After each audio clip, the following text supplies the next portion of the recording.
Welcome to Ride to Success, everyone. Thanks for being here. Today I had the pleasure of chatting with the founders of Limitlass, a Scottish mountain biking festival for women. I spoke with Fiona and Katie, which are 2/3 of the trio that founded the event, and they have been pivotal in enhancing the visibility and participation of women in mountain biking within Scotland and beyond. Limitlass is not just a festival. It represents a movement towards creating a supportive and empowered community where women can explore and push their boundaries in mountain biking. Through this conversation with them, I really found that the event was driven by the trio's shared ambition to progress female participation in mountain biking. They basically identified a gap in the market, which they aim to fill through their festival. This initiative has not only provided a platform for women to engage with the sport, but plays a crucial role in inspiring a new generation of female mountain bikers. But before we get into the podcast, ladies and gentlemen, please remember to subscribe to the podcast wherever you listen to. It helps us to grow massively, and I'll be forever grateful. Now, back to the podcast. Welcome to Ride to Success, Fiona and Katie. It's a pleasure having you here. You are the co-founders of Limitlass, a mountain bike festival in Scotland, and you have been doing great things with it. And you've also been recognizing for it, not only by Scottish Mountain Bike Awards, where you won the best event twice, 2022, 2023, and as well the glowing reviews that you have received. One of them is the best weekend that I have had in such a long time.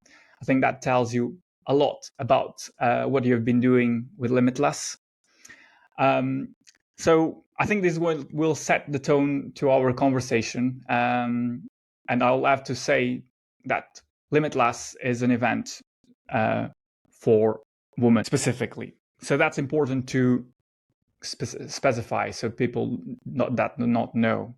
But I wanted to, before we get into the event and why you started it, I want to take us a few steps back into understanding your journey into mountain biking, because mountain biking is your passion. You have raced, and you still race at various degrees. But do not let me speak about it. Please share what started you in mountain biking, what drives that passion for it.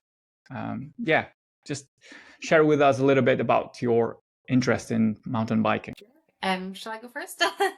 I actually didn't start mountain biking until I was 34, so I guess quite late for some people. And the way that happened was actually through a women's mountain bike event. So my local bike shop had organised a guided ride in my village, and a friend of mine really wanted to go but didn't have anyone to go with, so she begged me to go along. And yeah, I guess the rest is history, as they say. So I just was hooked from that very first ride.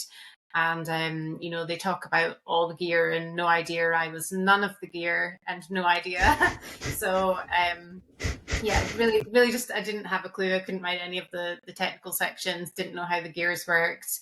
But I just loved it. Like, I was just so inspired by all these women that were there riding mountain bikes, and just, it was just such a great atmosphere, so much fun. And yeah, I went straight home and bought my own bike, basically. And yeah, just sort of, kind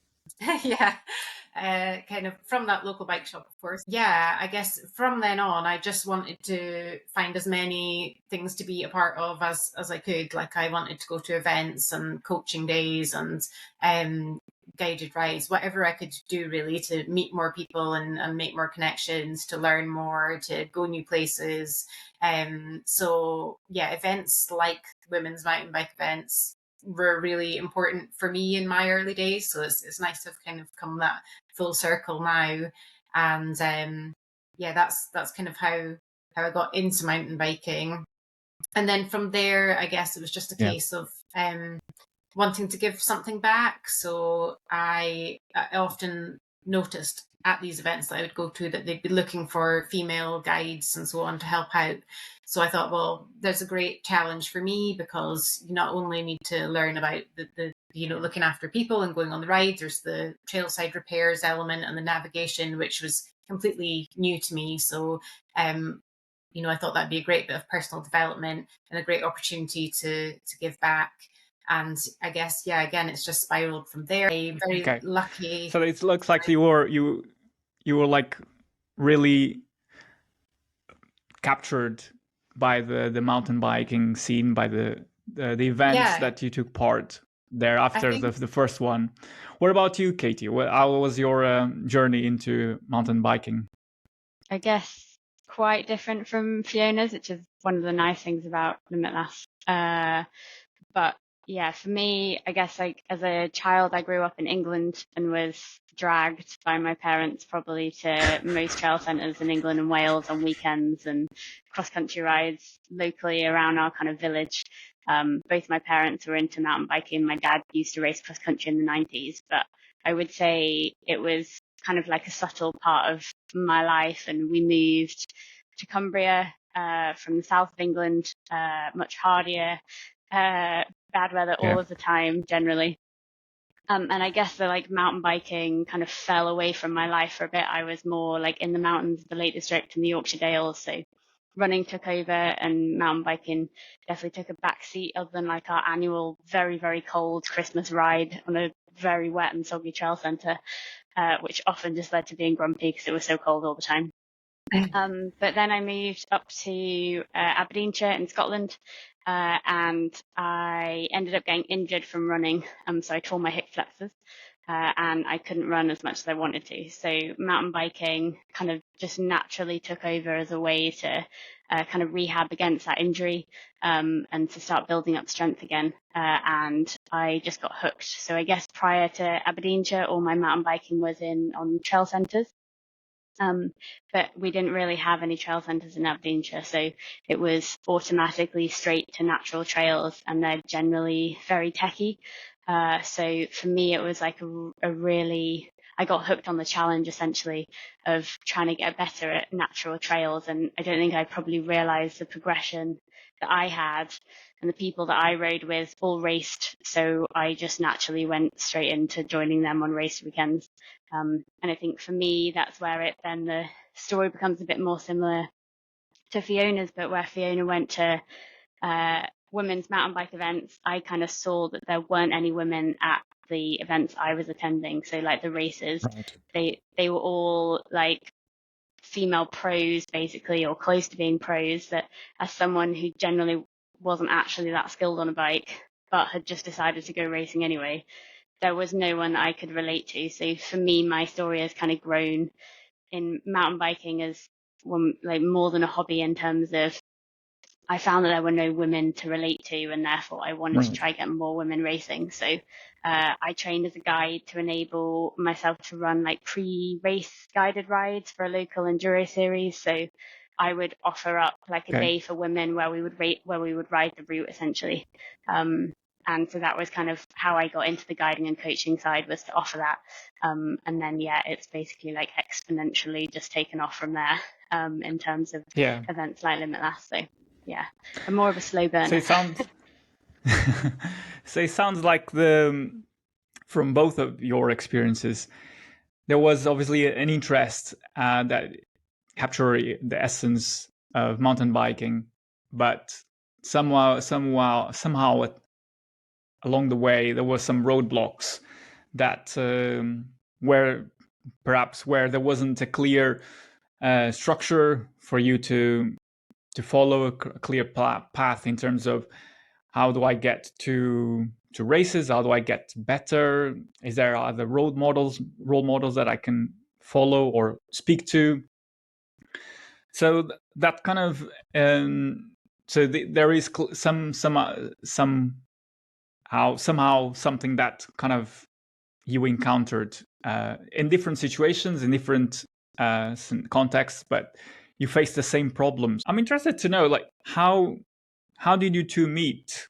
Was it at because So I need to contextualize for people listening. You are 2/3 of the founding team of Limitlass. So I'm interested to know how you met, because surely there is a story here that needs to be told. Yeah, maybe. So the third member of our team is Anna Riddle, who is the kind of mutual connection, I guess. So I've been friends with Anna for a number of years, and we've raced together, and I worked with her a little bit, shadowing and helping her out with her coaching business. And then Katie's obviously met her separately as well. Katie and I didn't actually know each other, but we, I guess, followed each other on Instagram and were aware of each other because it's a relatively small community, I suppose, female mountain bikers in Scotland. But the first time we met in person, I think, was actually the first planning meeting for Limitlass. Because we hadn't actually met, so we'd already decided to do this event together before we'd even met. So I guess that's quite interesting. Yeah, a baptism. Okay, wow. So who? Yeah. Okay, so there's how did you? So it was this like because it started, if I'm not mistaken, it started in 2022. Yeah. So was this a COVID project? I think we'd all had little ideas in our head, and I'd remember saying to Anna like years before, like, we should do an event, like a festival type event, and she's like, no, we can't do that. And then I think Katie went to her with the same idea, but a more formed idea with an actual bit of a plan. And then she was like, oh, maybe. Maybe Katie can tell a bit more about that. Yeah, I think I'd been like I was desperate to organise an event, and we have a community member in Aberdeen called Will Clark, who works for developing mountain biking in Scotland, and he was like, oh, I know someone else who is also thinking about organising an event, which was Anna. So he put me and Anna in touch properly. And then Anna was like, we can't do it with two of us. We need at least one more person. And then Fiona got brought in. So it was, we definitely couldn't be doing it just the two of us. So Fiona is needed. But yeah, it's I think you were probably one of the people when I like first started racing in 2019. I don't know, Fiona, whether you'd even had a race season before then, but I think Fiona was like one of those people I was like looking up to in the race scene as someone who was throwing themselves in the deep end, probably a bit like me. So maybe one of the only relatable people there for me, which is nice. Yeah, I think that's a funny. Interesting. I think we probably passed by each other at races without having met before we actually did meet. So maybe that wasn't our first meeting. So you have been racing, and can you just share with the people listening that don't know you very well what is the level that you have been racing at, and you still do race as well? So I mentioned earlier when I got into mountain biking that I wanted to go to events and things to meet people, and inevitably that ended up being races. So I did a few local enduros, and I did maybe two years of the Scottish Enduro Series, and a few other races as well. I think that was just felt like a natural progression, that's what you did. If you want to be good at mountain biking, you go to races, and that's what you do. But it turns out I'm not very good at racing, and I don't really like it. It took me a long time to figure that out, but I think, fast is fun, yes, but for me, there becomes a point where fast becomes scary. I don't want to be scared on my bike. I want to have fun. So I think while I love the whole race scene, it's not for me. So I don't really take part anymore. I'm sure we do the odd fun race if it came up, but nothing too serious, not like Katie. But I think that's what I like about, or one of the things that was important to me with Limitlass was that it be a non-competitive event, because I feel like there aren't so many of those out there for the people who don't want to race or that are not really competitive people, where you can still go and get all that same interaction, spend the weekends camping and hanging out with like-minded people and riding bikes, but without the pressure and the sort of stuff that comes with the racing that for me personally doesn't work. So events like the Komoot Women's Rallies, I went to one of the rallies last year in Slovenia, and that was what attracted me to that event, was that it was non-competitive. I mean, it was still really tough and a huge challenge. I'm really pushing myself every day, but it just removing that competitive element for me made it a much more enjoyable event. Yeah, love the race scene, just not for me. Yeah, no, I think there is seem to be uncovering the reasons, the whys. What about you, Katie? Yeah. Can you tell us a bit of your experience of racing? I'm still racing somehow. I guess I have a bit of a love-hate relationship with it. Like I definitely, I love it because it pushes me, and the progression it gave me, because like I said, when I first started doing more natural mountain bike trails, that progression all just came basically through racing. Like I like managed to kind of, I guess, kind of shortcut a lot of time just from pushing myself in racing. And that for me was even just, I think one of the first races I did was one of the Scottish Enduro and series events. And I remember walking down loads of sections. And sometimes now, if I'm scared, I'll still walk down sections. But it has enabled me to really push my technical ability and my mental side as well, because like confidence is definitely something I struggle with, and it's hard to push yourself. But I think one of the things I found as I've got better is that there's like, I don't want to call it flow state because I don't think I've necessarily ever experienced that, but there is something about going really fast and like for me, and feeling like completely at one with your bike. And I don't really get that unless I'm racing. Like I have to be like pushing it, and my bike feels amazing and I feel amazing and we're at one together. And that's like that feeling that I want to find. And sometimes I get it out with racing, but mostly it's when I'm like pushing myself really hard and everything feels amazing. So yeah, for me, it's still love-hate because you put pressure on yourself. Sometimes you're disappointed in yourself. But yeah, generally, I think it takes you to really cool places. You get to meet new people. I've started trying to do some more multi-day enduros as well. So I traveled to Mexico last year and did the Tierra Norte, which was a 4-day enduro race, which is amazing. So I'd like to try to do more like that where there's less pressure, maybe less people I know, and just like enjoy that style of racing rather than feeling like I have to podium or I have to do well, because I'm not at pro level. I'm definitely an amateur racer, just to put that out there. But I do enjoy it most of the time. Yeah. I mean, there is a competitive nature, I guess, that comes through from what you're saying. But equally from what you said, Fiona, there is some I think aspect to it, but there seems to be some kind of perhaps barriers that kind of I want to explore a bit more. You didn't mention through your experience of growing into the sport or you did, but you didn't kind of, we didn't go in deep enough. Can you tell us a little bit more about any barriers that elaborate a bit more about the barriers that you have encountered in women's participation in mountain biking? I mean, from my experience of going to races, the atmosphere has always been really welcoming and supportive and encouraging. You know, it's definitely male dominated. The seasons that I was doing the Scottish Enduros, I think it was 5 or 6% female attendance. So yeah, it's definitely intimidating showing up with that amount of men. And in my opinion, I was the worst rider there.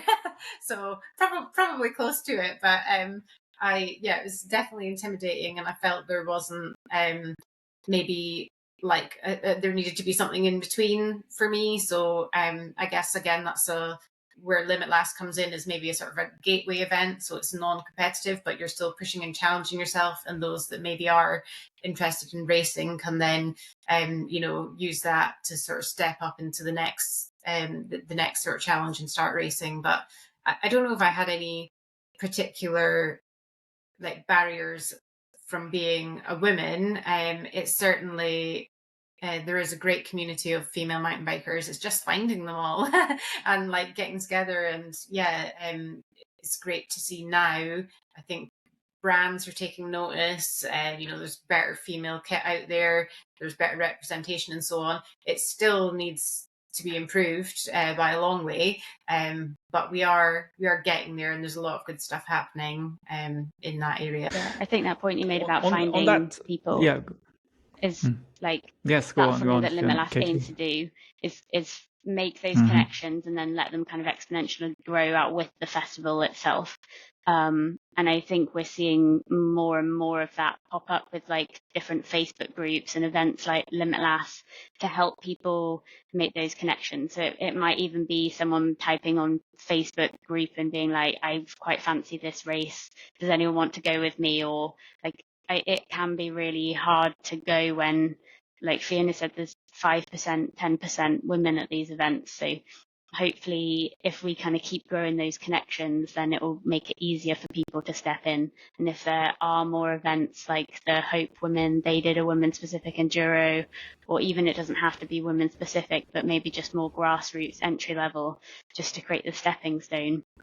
So you have non-competitive events, and then you also have stepping stone race events. Yeah, it is important to create a structure where women that come into the sport are able to understand and realize that there is several steps that they can take. They don't have to go, perhaps like you did, straight into racing, competitive events, but there is festivals, workshops, coaching. There is a plethora of options that they can choose from, rather than just having to make a huge step into an event where they feel out of their comfort zone. Yeah, exactly. I'm interested to find out from your experience, because you have been in the sport of mountain biking for a while now, and with starting Limitlass, you have been engaging with brands yourselves as well to promote the event and put it together. When you from your experience growing up with the sport, have you noticed brands addressing more and speaking more to a female audience? Because I'm asking these because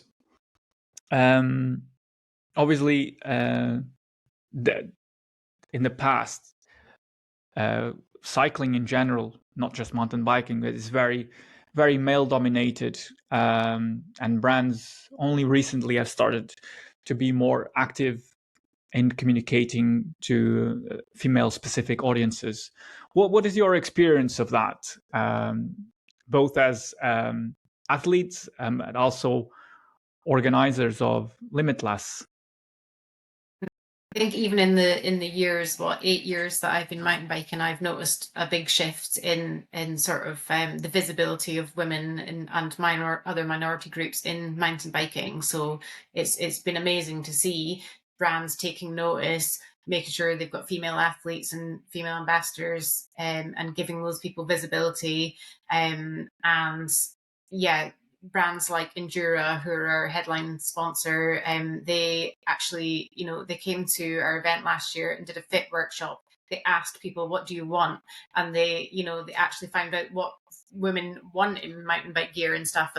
And they're developing products based on that feedback. So that was really like a proud moment for us, and like seeing brands being that interested and taking note and recognizing that there is this committed, passionate community of women who want like high-end gear. We want we don't want just pink and purple. We want like all the colors, and we want like kit that really works and fits well. So I think there's still a lot more work to do to sort of promote diversity and inclusion in mountain biking just generally. And again, that's something that we're trying to do ourselves now that we're in this position with Limitlass. But generally speaking, I do think it's getting much better. So we have been talking about Limitlass, and for can you please share for the people listening, what are the goals of Limitlass? Because you mentioned that it's not a race event. Can you just share a bit more? Because I think just give a bit of context to the people listening. What is the purpose of Limitlass? Yeah, so I guess Limitlass is a women's mountain bike festival that aims to connect women together to build friendships, and also build an inspired and empowered community of women. So we run guided rides, coaching sessions, workshops like trailside repairs, navigation. So we're boosting kind of self-sufficiency and confidence out on the trails, connecting people with the outdoors and enabling people to have the confidence to kind of get out and ride themselves. And I think for us, it's definitely like we're passionate about the progression of female mountain biking. So it is partly about kind of addressing gender inequalities within mountain biking, but it's so much more than that. It's about building that community, and having kind of long lasting impacts on female mountain biking. And I think we're starting to hopefully see through it like stuff coming into fruition from that. But it's basically building an empowered and inspired female community of women. Yeah, I think that's very important. Giving a platform, giving a safe space for women to come and in an organized event where they can learn, they can have workshops, they can practice their skills. They have correct me if I'm wrong, but you also have mentorship within the festival. Is that correct? Program called we have a program called Limitlass Legacy. Yeah, go for it. That was our we wanted to make sure that it wasn't just a weekend of fun and riding bikes, and that we were committed to, Katie talked about the progression and development of women's mountain biking. We wanted to extend that beyond just the people attending the festival, but to the sort of female professionals as well who want to develop their coaching, guiding skills. So through the support from Endura, we were actually able to put someone through their coaching qualifications. So this is someone, Kate, who attended the first year's festival as an attendee and came back the second year as a coach, having been done her coaching qualifications supported by us in between. So that was really, really great development. And she just needed a bit like when I first started, I just needed a bit of encouragement, and it was the same with her. She just needed someone to give her a bit of encouragement to then put her on that path. And she's an amazing coach, so it's really great to see. And then with trail building as well, we're hoping to develop some trail leaders and get more women out and digging and maintaining the trails as well. So kind of I'm interested in knowing, you, as a trio, you have started this festival, and like very much as entrepreneurs start a business. What were the key motivators and the challenges that came from starting Limitlass?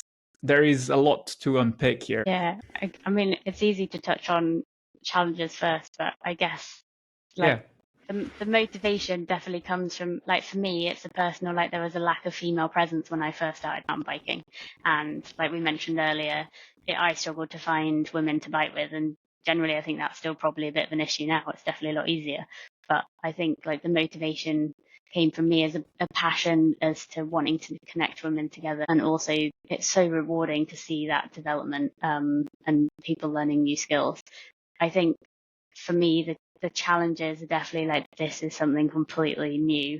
Like I had no event experience of this scale. So that it's been an absolutely massive learning curve, and it can be really stressful and frightening, and you're worried that you're going to do something wrong but I think like the three of us come from such different backgrounds, and like Fiona's got that marketing background as well. Like that massively helps. And so we can each kind of lean on each other and work things out together in order to like optimize the event and make Limitlass as powerful as it has the potential to be. So I think for me, the biggest challenge of Limitlass is just that I've never done anything like it before. So yeah, creating an event like that is hard and scary, and what insurance do you need, and how do I order a marquee, and all that kind of stuff. So yeah, of course, throwing yourself in the deep end and working out things as you go. Is it the same experience for you, Fiona? Yeah, I think particularly that first year, the biggest challenge, as Katie says, was just figuring out what on earth do we need to actually do? What do we need to organise? And I think literally until the day of the event, we were like, what have we forgotten? Is this all going to come together? And somehow it did. But it was that first year, the WhatsApp chat between the three of us was off the scale, put it that way. I mean, we all work full time. We all have busy lives. We live in different parts of Scotland. So actually just trying to get a meeting together in person or even on the internet is quite a challenge.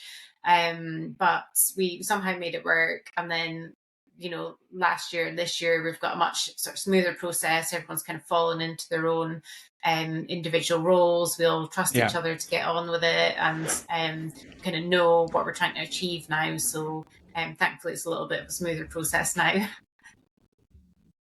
I'm just interested, like starting something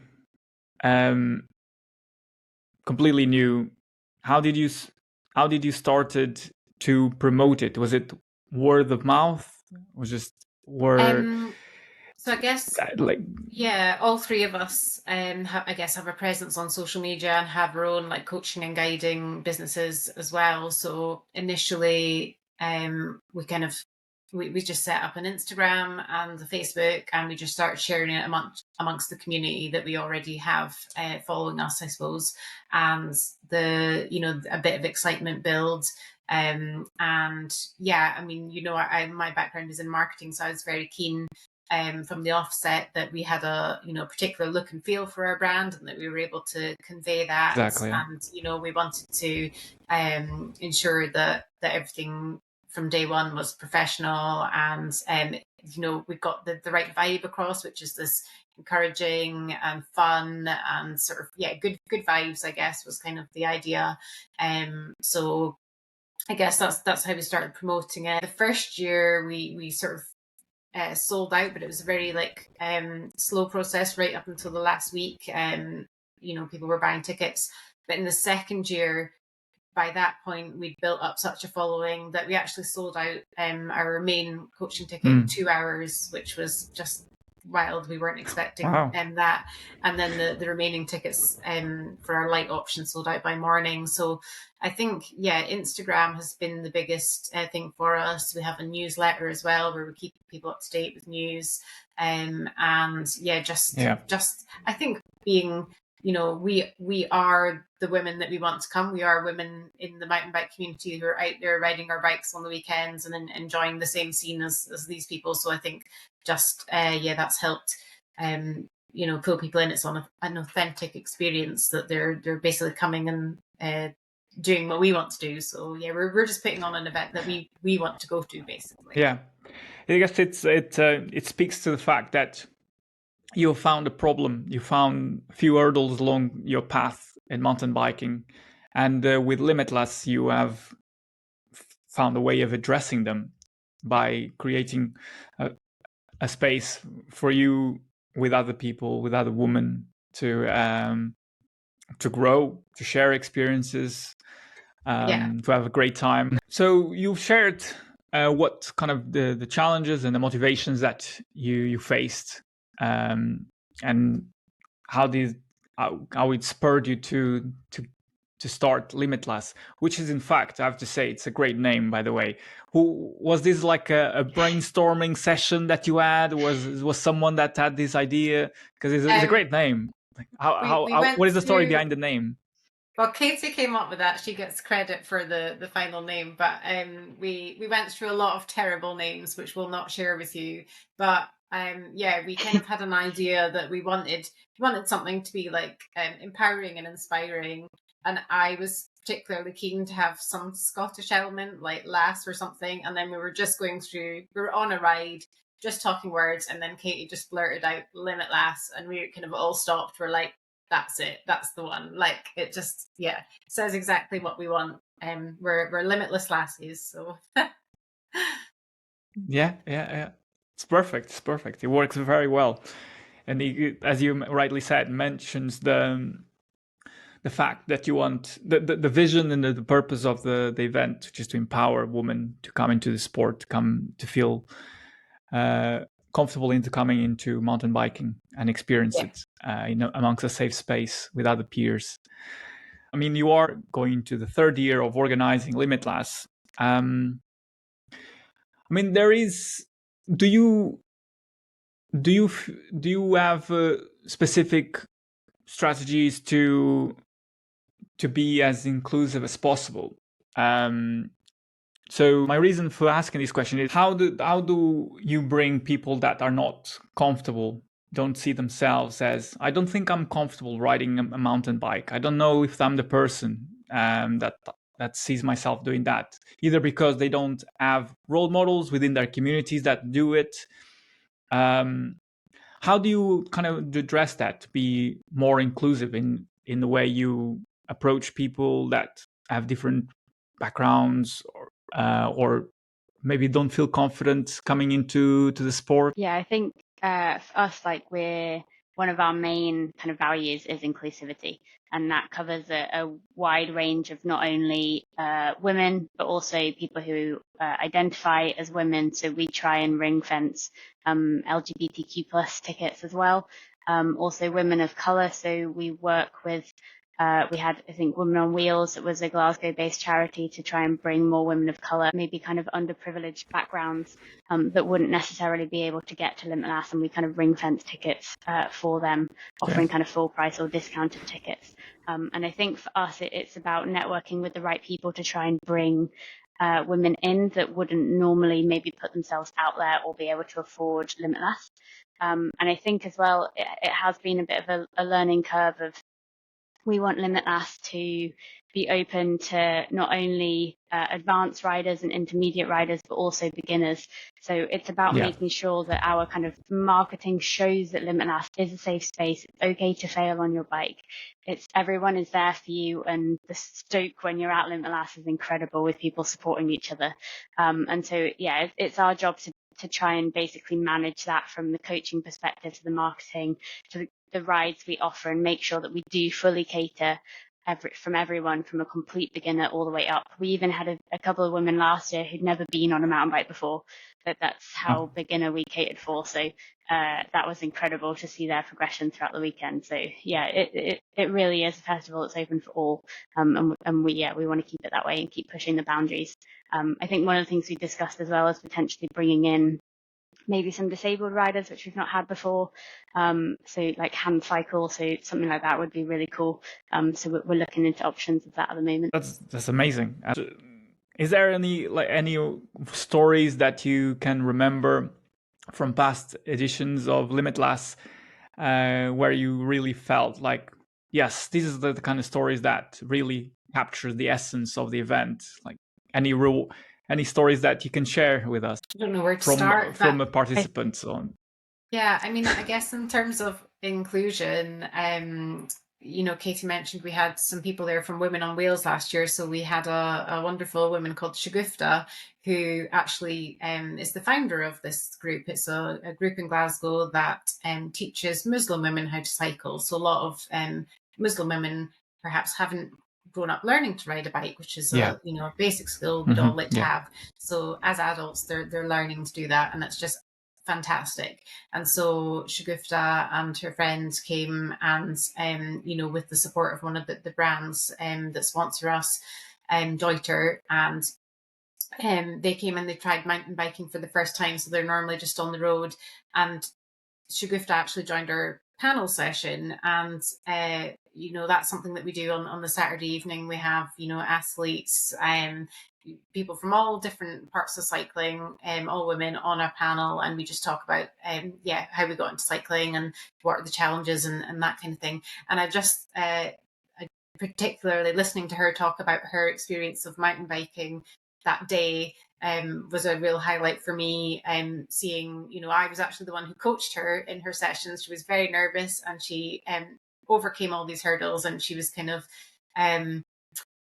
she's normally the one in that position teaching someone how to ride the bike, and it was kind of flipped around on her. But she was just such a joy to have at the event, and it was great to see her representing Muslim women, and also us reaching that community through her attending. So I think making these small connections and small invitations is a really great way for us to just let these things spiral and grow, and hopefully have, as Kate says, everyone should feel welcome to come. They shouldn't be like wondering if the Limitlass is for them. It's for anyone. Yeah, that's I think that's such a great story, because it's from the same way that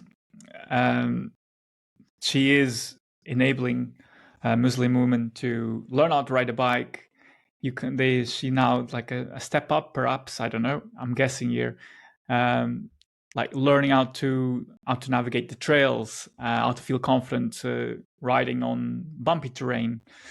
So it's kind of, you can see that there is a clear progression, and that she can then go back to our organization and showcase her skills and say that, well, this is possible. You're learning how to ride a bike, but in a few months' time you can be riding the trail. So it gives them, to those communities, that a role model and a clear path to what can be done. Yeah, and I guess that's the purpose. One of the purposes with Limitlass. But how do you is there a bigger purpose? You kind of, perhaps, I think in our conversation alluded to that. Is there a bigger purpose with Limitlass? As you mentioned that you have been growing from 2022 with the numbers of attendants coming to the event.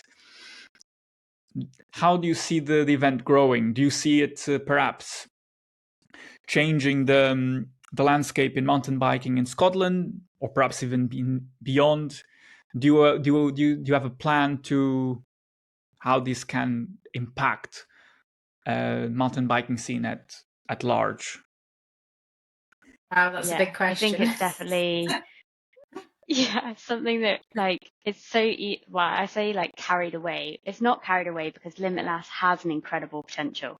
Like, even just from what we're doing now with a relatively small group of women, I think we don't want to change that core part of Limitlass in terms of the festival itself is designed to be small, to offer that kind of inclusivity and safe space. So it's not huge, and we probably, I think we want it to stay that way. But I think it has the power to expand, like you said, potentially out of Scotland. There can be lots of kind of spin-off events associated with it that keep growing those connections. So it's not just that once a year opportunity for people to come together. There's maybe more guided ride options throughout the UK, more coaching sessions. There's more things we want to do with girls as well. Like at the moment, Limitlass is just over 18s. Like, we are definitely passionate about trying to get more girls into mountain biking. Like, that's the age where you learn to play on bikes. Limitlass provides it for women at the moment because it's so rare that we actually do that. But if you kind of get there early with girls, like, that would be a really cool, empowering thing for us to do. So yeah, girls is something that we're looking at doing kind of sessions with at the moment.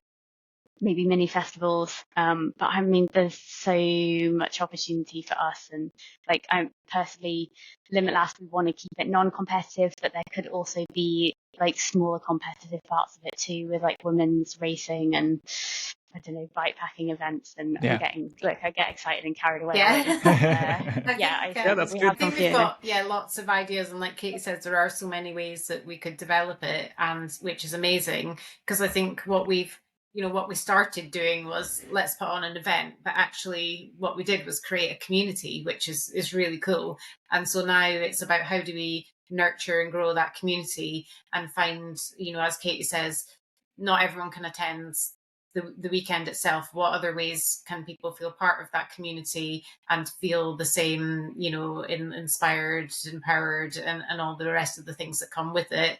So that's up to us to kind of figure out what the next steps are, I think. Yeah, for sure. I mean, you're right. There's an important point that you said there in your answer, which is you created an event, and through creating the event, you are building a community, and that's very, very important to pin that, because when you are creating in my view, what you are creating is a space, a safe space that allows women to come in and share their experiences, talk with peers, And that is what then people feel safe to come in and create that community. So it's a misconception when people talk about, well, let's create an event and then we'll build a community. It's not exactly how that happens. You have to create the right atmosphere, the right conditions for a community to form. And it's great that you are doing this, and this kind of been has been confirmed by the people that are returning, the awards that you have been receiving along the way, and these things spread through word of mouth, and kind of the ripple effects. Then it goes far beyond what you could expect, because yes, social media as well facilitates that in very huge way. Yeah.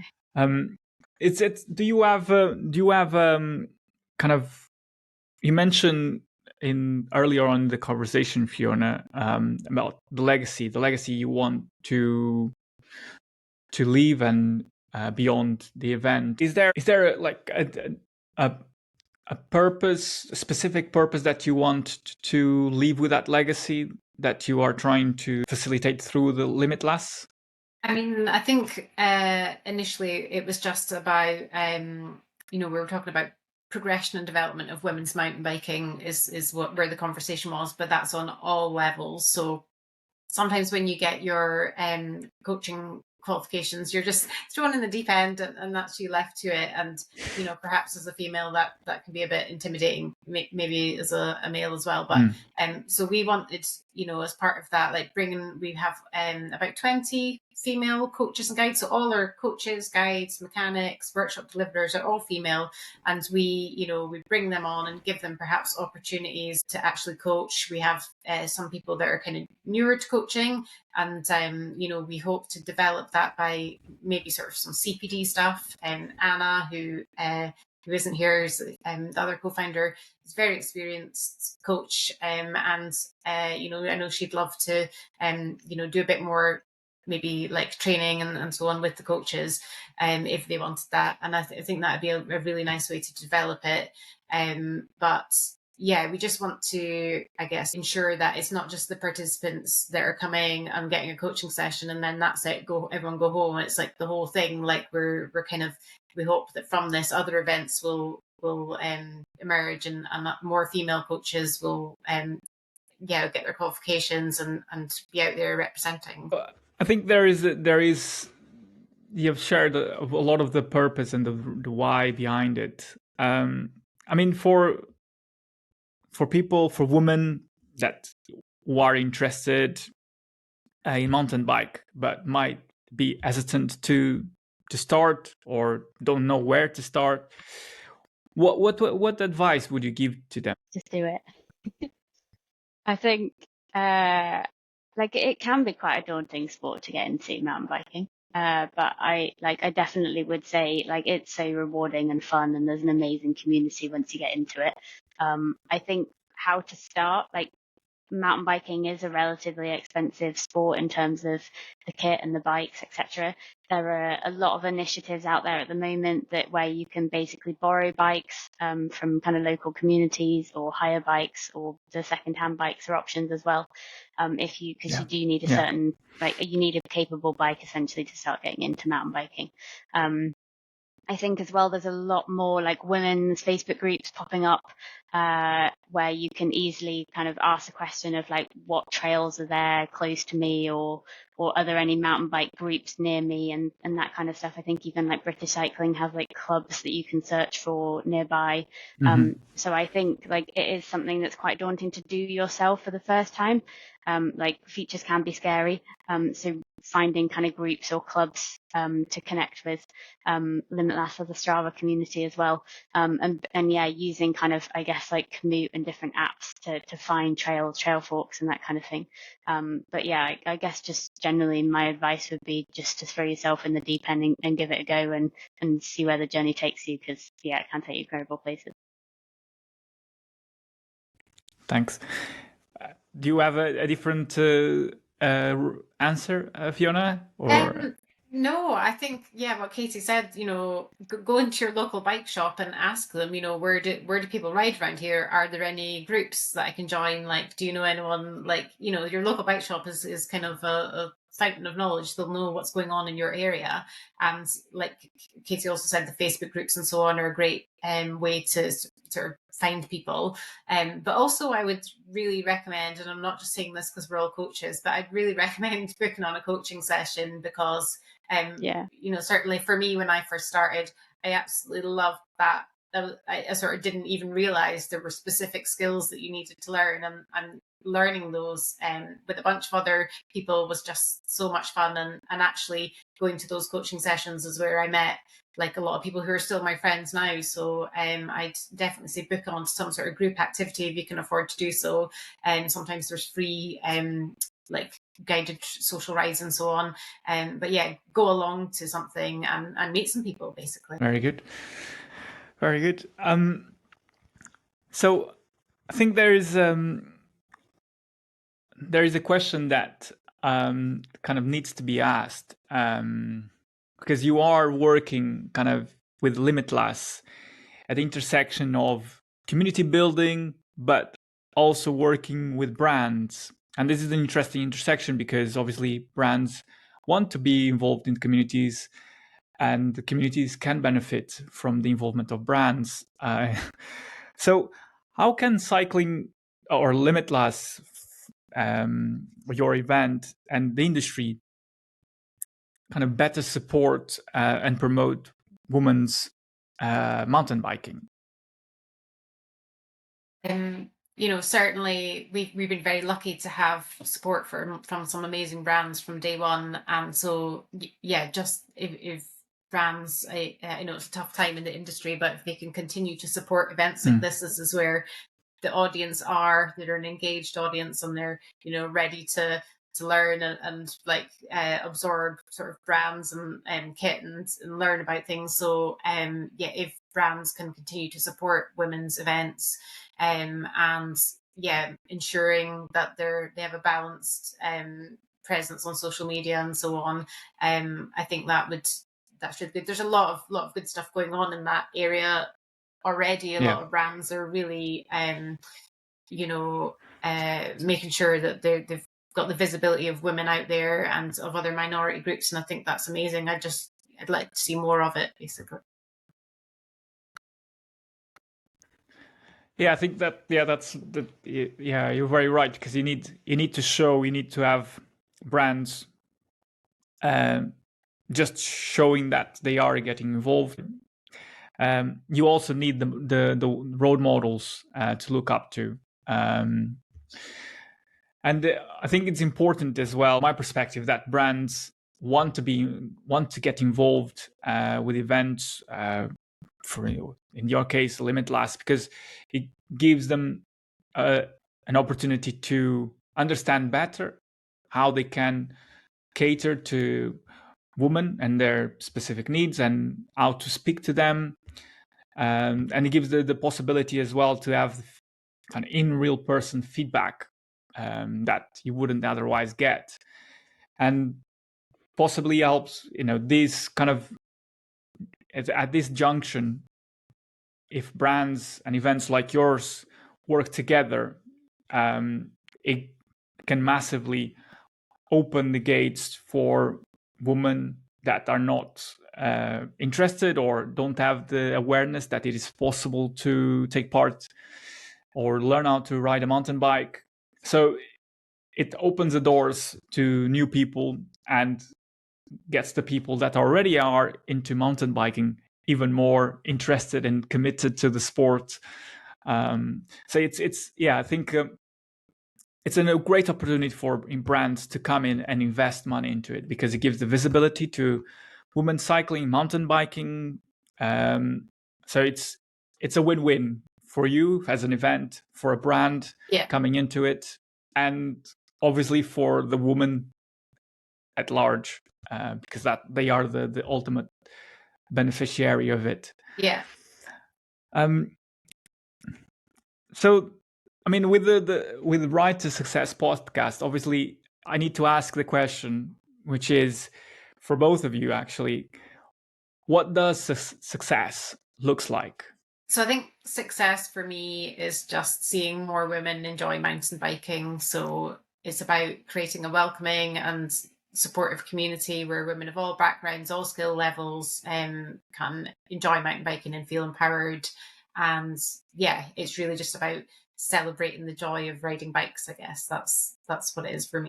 Yeah, so I guess success for me, it's hard to define, but I think it's about making sure that we're having fun, that our Limitlass attendees have fun, and that we're continuing to push the progression of female mountain biking. I think as well, like I just want to see continued connections being made through Limitlass and the Limitlass Legacy Program. I want us to give back as much as possible.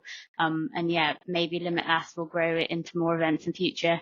Maybe it won't, but I think what we're doing now is amazing already, and hopefully it'll just continue to grow. For sure, yeah, definitely. Yeah. Thanks for sharing, Katie. That's wonderful. That yeah, it's already very empowering from what I've seen, from what I've read. So yeah, kudos to both of you. So my final question, which was a question left by my previous guest, and this is tradition I've started in the podcast, that every guest leaves a question to my next guest, and you will also have the opportunity to ask a question to my next guest. But for now, the question that was left for you is the following: what gets you motivated when you are down, and what drives you? I think, yeah, what motivates me when I'm down, I think is like twofold. One, I have to be, like, you have to be kind to yourself, right? And sometimes you do feel down, and it's okay to feel down, and you just have to like slowly pick yourself up and appreciate that that happens. But I think also for me, like, this is going to sound cliche, but it might be as simple as just going out for a bike ride or going for a dog walk, and just escaping for a bit. I think like the joy of mountain biking is that it is so multifaceted. It has such a wide variety of options. So depending on what you're feeling, you can go for a ride that is just pure escapism, or you can go for a ride that challenges yourself mentally and physically to push your boundaries and push your technical skills, or you can just go out for a ride with friends and just have a really good time. So I think for me, like, yeah, like I said, it's cliche, go out for a ride, but there are so many options there that can put you in a better mood, or no matter what mood you're originally feeling. Very good. Yeah.